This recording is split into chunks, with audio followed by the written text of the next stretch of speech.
बिस्मिल्लाहिर्रहमानिर्रहीम। अस्सलाम वालेकुम।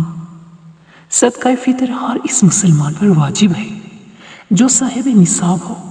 जो निसाब ज़कात का है वही सदका फ़ितर का है।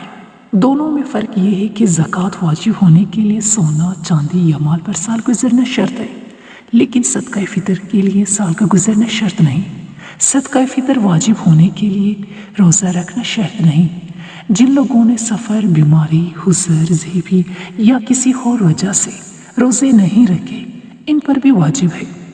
आप सल्लल्लाहु अलैहि वसल्लम ने फरमाया, जब तक सदका फ़ितर अदा ना किया जाए, बंदे का रोज़ा ज़मीन और आसमान के दरमियान मोहल्लक यानी लटका रहता है।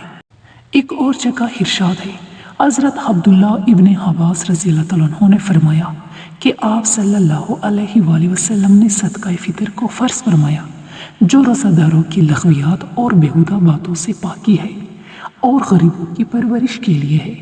जिसने नमाज ईद से पहले इसे अदा किया तो ये मकबूल ज़कात है, और जिसने इसे नमाज ईद के बाद अदा किया तो ये दूसरे सदक़ात की तरह एक सदका होगा।